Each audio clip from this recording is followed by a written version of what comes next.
2017 na-pass yung SOGI bill natin. Pasado po siya sa Kongreso.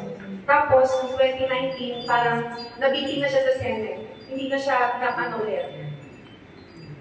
Yes, pero noong early 2000 pa lang, yung SOGI Equality Bill ay pinasa na po ni Senator Miriam Defensor Santiago.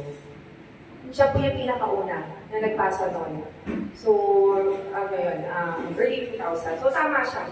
20 years na po. And nabuo yung alyansa namin, yung mga nakipagkita ko sa kanya, kasi sabi ko sa kanya, ano ba yung pwede kong matutulong sa mga LGBT? Sabi niya sa akin, sabi ko sa kanya, ano ba yun? Ano bang pwede kong matulong? Sabi niya, simple lang po ma'am, ang gusto lang po namin, respetuhin kami. Yun lang yung sinabi niya sa akin. Kasi nga, hindi ko akalain na hindi pa napapasa yung SOGI bill natin.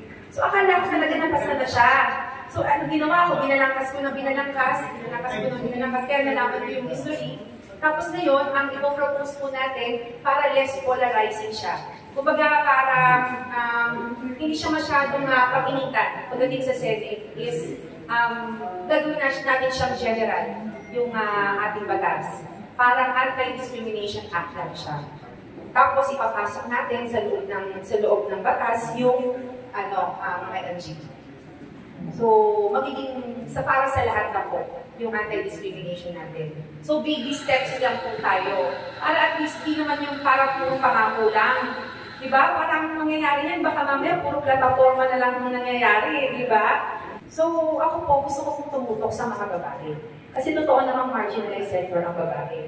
Hindi po ito party list na ginawa lamang, ganyan. Hindi ito yung, alam ko po madami na pong mga nawala ng tiwala sa party list. Wala nga nag-represent sa LGBT, pero totoong sector ang LGBT. Tama pa ako ang mali. Kaya nga sabi ko sa kanya, dalawang klase dalawang klase ang LGBT. Yung isa, pinanganak na babae, pero yung puso, lalaki. Yung isa naman, pinanganak na lalaki, pero yung puso, babae. Ang suma total, pareho silang kababaihan. Di ba? O, so, sabi ko, tutulungan ko talaga yung mga LGBT. Sabi ko sa kanya. So yun, nag-meeting kami kung ano yung mga pwede kong gawin para sa mga LGBT. Tapos ganun lang pala kasimple.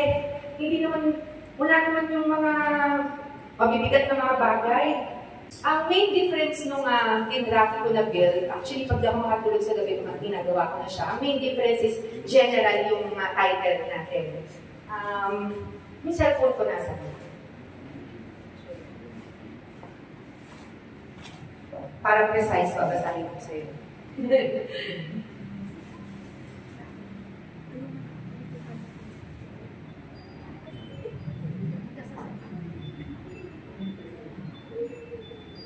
Tagal ko na kasi gumagawa ng utas, diba?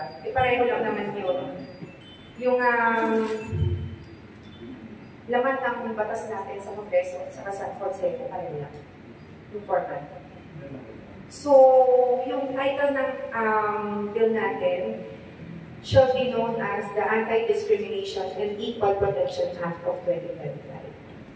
So, general siya. Tapos, Section 2, Declaration of Policy. It is the policy of the state to recognize the dignity of every human person and to ensure that no one is denied equal protection under the law. The state shall uphold and protect the rights of all persons regardless of their sexual orientation.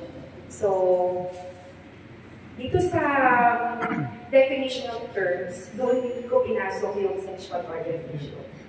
And it refers to a person's emotional, romantic, or sexual attraction to individuals of the same gender, different gender, or more than one gender.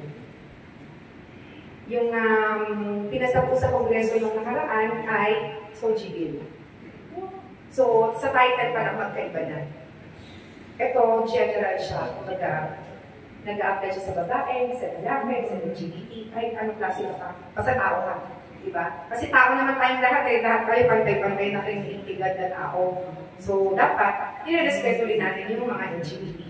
Nasa loob siya ng ating batas.